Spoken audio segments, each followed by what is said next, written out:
രോഹിത് വെമുല ചക്രവർത്തി, മരണത്തിലൂടെ ജനിച്ചവൻ, നാളെയുടെ നക്ഷത്രമാകാൻ കൊതിച്ചവൻ ഇന്നിൻ്റെ നൊമ്പരമായി കാലയവനികയിലേക്ക് മറഞ്ഞു. തീഷ്ണമായ ദാരിദ്ര്യത്തിൻ്റെയും മനസ്സു പൊള്ളിക്കുന്ന ജാതി വിവേചനങ്ങളുടെയും നെടുങ്കൻ കോട്ടകൾ കീഴടക്കാനാകാതെ സ്വയം ചിറകരിയേണ്ടി വന്ന യുവ പോരാളി. ജീവിതം മാത്രമല്ല, മരണവും കൂടി പോരാട്ടത്തിന് പകുത്തു നൽകിയ പ്രിയ സഹോദര, നിന്റെ രക്തസാക്ഷിത്വം ഒരിക്കലും പാഴാകില്ല തന്നെ. പോരാട്ടഭൂവിൽ അവൻ സൃഷ്ടിച്ച ഉജ്ജ്വല കൊടുങ്കാറ്റ് ഇനിയൊരിക്കലും കെട്ടടങ്ങാതിരിക്കട്ടെ. അറിവും ആദർശവും വാക്കും പ്രവൃത്തിയും പ്രസ്ഥാനവും പ്രത്യയശാസ്ത്രവും സമന്വയിപ്പിച്ച ആ വീറുറ്റ പോരാളിയുടെ വേറിട്ട പോരാട്ട സ്മരണകൾ വിമോചനദാഹികളുടെ മനസ്സിലെന്നും കനലായിരിയട്ടെ. നമുക്ക് സ്വപ്നങ്ങൾ നൽകി കടന്നുപോയ ആ ഉശിരുള്ള പോരാളിയുടെ ഉജ്ജ്വല സ്മരണയ്ക്ക് മുന്നിൽ ആദരവിൻ്റെ 1000 നീലപുഷ്പങ്ങൾ അർപ്പിക്കുന്നു.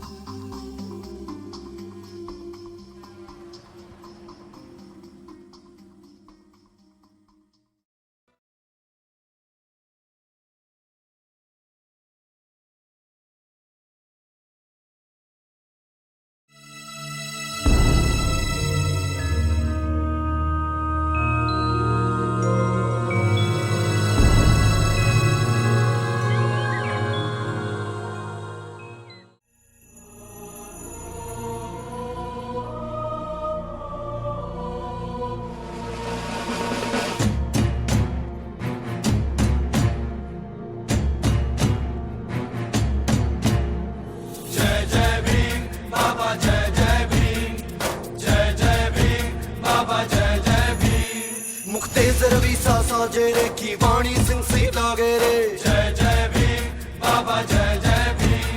मुख्तेज रवि सासा जेरे की वाणी सिंह सी लागे रे, गाँव गाँव और गली गली में जिसका डंका बाजे रे, जय जय भीम बाबा जय जय भीम, जय जय भीम बाबा जय जय भीम।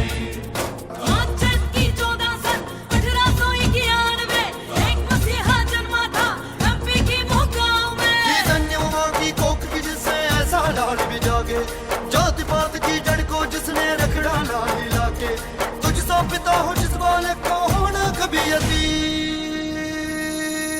जय जय भीम बाबा जय जय भीम, जय जय भीम बाबा जय जय भीम, जय जय भीम बाबा जय जय भीम, जय जय भीम बाबा जय जय भीम, जय जय भीम बाबा जय जय भीम, जय जय भीम बाबा जय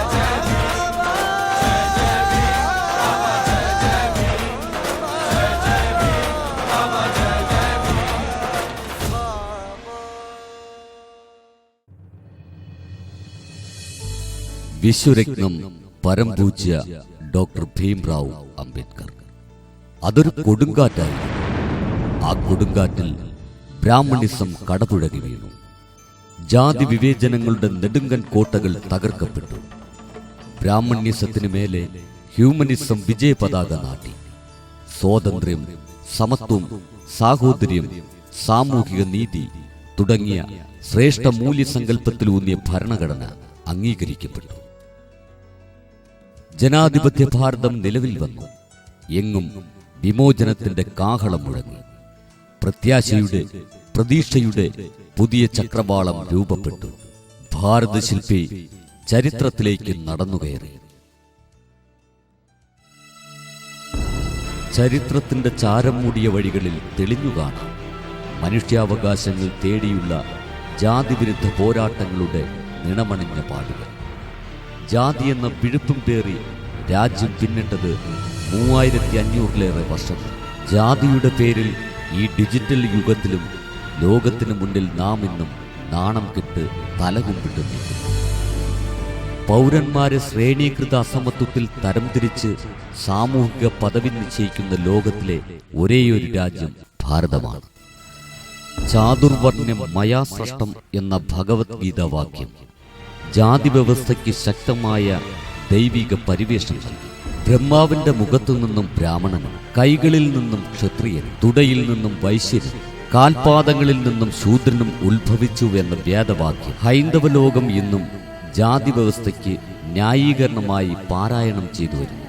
ഭഗവാൻ സൃഷ്ടിച്ച ചാതുർവർണ്ണയത്തിന്റെ ബലിയാടുകൾ എങ്ങനെ ജനിച്ചു എന്ന ചോദ്യത്തിന് നൽകാൻ ഇനി ഒരേയൊരു ഉത്തരമേ ബാക്കിയുള്ളൂ. ബ്രാഹ്മണൻ ദൈവത്തിന്റെ പ്രതിപുരുഷനായി വാഴ്ത്തപ്പെട്ടു. അങ്ങനെ അറിവും അധികാരവും ബ്രാഹ്മണർ തന്ത്രപൂർവം തങ്ങളുടെ കുത്തക അവകാശമാക്കി. ചാതുർവർണ്ണയത്തിന് പുറത്തുള്ള ഭൂരിപക്ഷ ജനതയ്ക്ക് മനുഷ്യാവകാശങ്ങളെല്ലാം നിഷേധിക്കപ്പെട്ടു.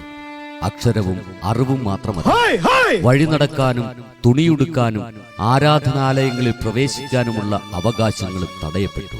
കേരളം അക്ഷരാർത്ഥത്തിൽ ജാതിഭ്രാന്താലയമായി. തൊട്ടുകൂടാത്തവർ, തീണ്ടിക്കൂടാത്തവർ, ദൃഷ്ടിയിൽപ്പെട്ടാലും ദോഷമുള്ളോർ, കെട്ടില്ലാത്തോർ, തമ്മിലുണ്ണാത്തോരിങ്ങനെ യൊട്ടല്ലഹോ ജാതി കോമരങ്ങൾ. കേരളം പോറ്റി വളർത്തിയ സാമൂഹിക ദുരവസ്ഥയുടെ വാഗ്മയ ചിത്രം മഹാകവി കുമാരനാശാൻ ഇങ്ങനെയാണ് വരച്ചു ചേർത്തിരിക്കുന്നത്. അക്ഷര വെളിച്ചം ശൂദ്രന് പോലും നിഷേധിക്കപ്പെട്ടു. കേരളത്തിൽ നായർ പോലും ഐത്തത്തിന്റെ പേരിൽ പള്ളിക്കൂടത്തിന് പുറത്തായിരുന്ന കാലമുണ്ടായിരുന്നു. ഹീനമായ ജാതി വിവേചനത്തിന്റെ അതിഭീവത്സമുഖമാണ് കേരളം ലോകത്തിനു മുന്നിൽ തുറന്നുവെച്ചത്. നിഷ്ഠൂരമായി ജാതി പീഡനങ്ങളിൽ പലതും വാക്കുകൾക്കും വിവരണങ്ങൾക്കും അതീതമാണ്. കറുത്തവനെ അടിമച്ചന്തയിൽ കന്നുകാലികളെപ്പോലെ വിൽക്കുകയും വാങ്ങുകയും ചെയ്തിരുന്നു. ഒരു കുടുംബത്തിൽ അമ്മയും അച്ഛനും മക്കളും പല ദേശങ്ങളിലേക്ക് വിൽക്കപ്പെട്ടു.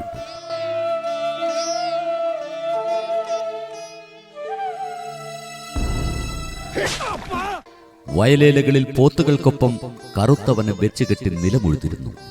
ജന്മിയുടെ പത്തായം നിറയ്ക്കാൻ മണ്ണിന്റെ മക്കളുടെ അധ്വാനം നിഷ്ഠൂരമായി ചൂഷണം ചെയ്യപ്പെട്ടു. പണി തീർന്നാൽ ആഹാരം പോലും നിഷേധിക്കപ്പെട്ടു. പത്തായപ്പുരകൾ നിറഞ്ഞുകഴിഞ്ഞാൽ കറുത്തവന്റെ വിയർപ്പ് തുള്ളി വീണ പാടങ്ങളിൽ തന്നെ അവനെ ചവിട്ടിത്താഴ്ത്തിയ ക്രൂരതയ്ക്ക് സമാനമായി ചരിത്രത്തിൽ മറ്റൊരു രാജ്യത്തും കണ്ടെത്താനാകും.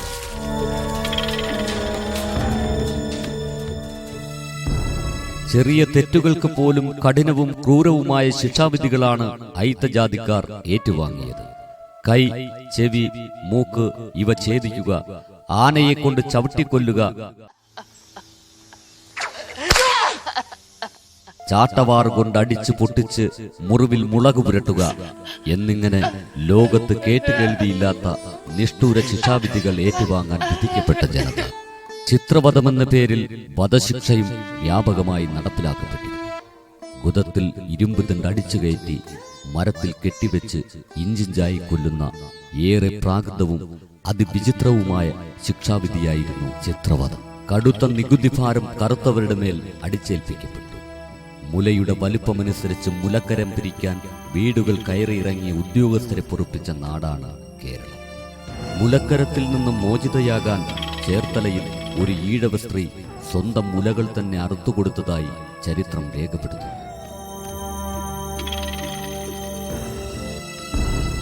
തകർക്കപ്പെട്ട സാമ്രാജ്യങ്ങൾ, തൂത്തെറിയപ്പെട്ട സംസ്കാരം, പാർശ്വവൽക്കരിക്കപ്പെട്ട ജനതി, വിസ്മരിക്കപ്പെട്ട ചരിത്രം, പാളിപ്പോയ പോരാട്ടങ്ങൾ, പാളം തെറ്റിയ വിപ്ലവങ്ങൾ. ഭാരതമണ്ണിൽ വെളിച്ചമെത്താൻ 19-ാം നൂറ്റാണ്ട് വരെ കാത്തിരിക്കേണ്ടി വന്നു. പാശ്ചാത്യരും ക്രിസ്ത്യൻ മിഷണറിമാരും മാറ്റത്തിന്റെ വിളക്ക് തെളിച്ച് മുന്നേ നടന്നു. മനുഷ്യനെ അശുദ്ധനായി വർത്തിച്ച ചരിത്രത്തിന്റെ നാൾക്കവലയിൽ നിന്നുകൊണ്ട് കെട്ടകാലത്തിന്റെ കെടുതികൾ കറുതിയായി മനുഷ്യ വിമോചനത്തിന്റെ ശങ്കുലി ഉയർത്തിയ മഹാഗുരുക്കന്മാർ വിമോചനത്തിന്റെ വിസ്ഫോടനം സൃഷ്ടിച്ച് കടന്നുവന്നു. പരിവർത്തനത്തിന്റെ രഥചക്രങ്ങൾ മെല്ലെ ചലിച്ചു തുടങ്ങി. ചരിത്രത്തിന്റെ രാജപാതയിൽ രജതരേഖകൾ വരച്ചിട്ട് കടന്നുപോയ ധീര പോരാളികൾ, സർവസംഘ പരിത്യാഗികൾ, നവോത്ഥാന നായകർ. അവരീ മണ്ണിനെ മനുഷ്യർക്ക് ജീവിക്കാവുന്ന ഇടമായി മാറ്റിയെടുത്തു.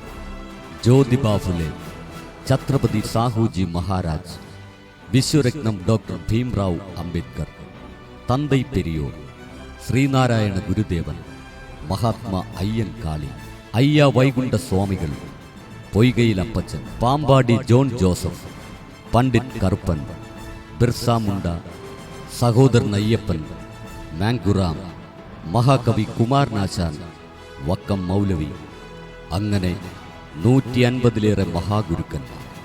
അവരുടെ ചിന്തകൾ, ദർശനങ്ങൾ, പോരാട്ടങ്ങൾ, പ്രക്ഷോഭ സമരങ്ങൾ ഒക്കെയും ജാത്യാന്തകാരത്തിൽ പുതുവെളിച്ചം.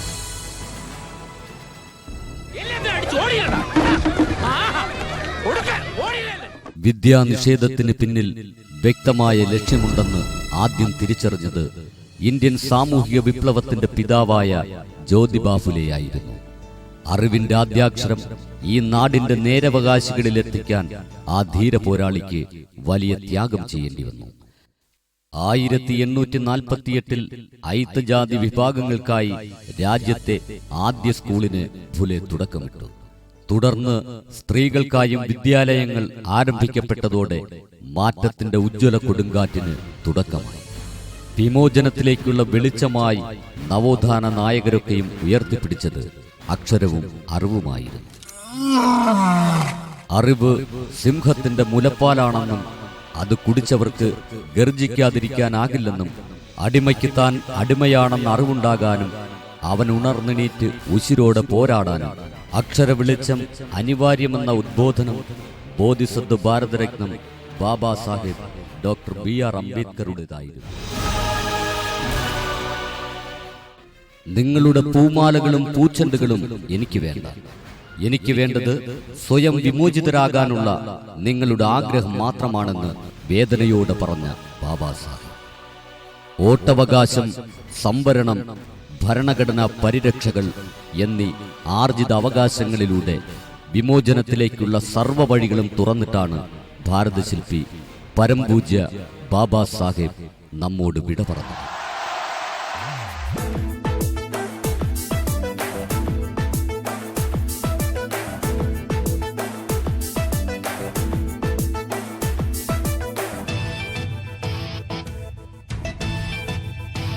जगो रे जागो अंबेडकर जगज्जननेता अंबेडकर भवितकु मार्गम अंबेडकर बडुगुलकु प्राणम अंबेडकर जगो रे जागो अंबेडकर जगज्जननेता अंबेडकर भवितकु मार्गम अंबेडकर बडुगुलकु प्राणम अंबेडकर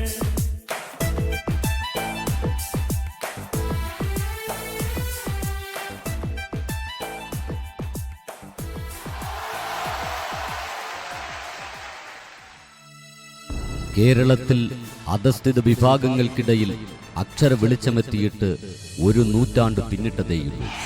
1905-ൽ മഹാത്മാ അയ്യൻകാളിയിലൂടെ. എന്റെ കുഞ്ഞുങ്ങളെ പഠിക്കാൻ അനുവദിച്ചില്ലെങ്കിൽ ഈ കാണായ പാടങ്ങളിലൊക്കെ മുട്ടിപ്പുല്ല് കുരുപ്പിക്കുമെന്ന സിംഹഗർജനത്തിന്റെ അലകൾ ഇനിയും കെട്ടടങ്ങിയിട്ടില്ല. അറിവിന്റെ ആദ്യാക്ഷരം കുറിക്കാൻ ലോക ചരിത്രത്തിലെ ആദ്യ കാർഷിക സമരം തന്നെ വീര കേരളപുത്രന് നടത്തേണ്ടി വന്നു. പഞ്ചമി എന്ന കുരുന്നു കുഞ്ഞിനൊപ്പം ഊരൂട്ടമ്പലം സ്കൂളിലെത്തിയ അയ്യൻകാളിയും കുഞ്ഞും മാടമ്പിമാരാൽ ആക്രമിച്ചു.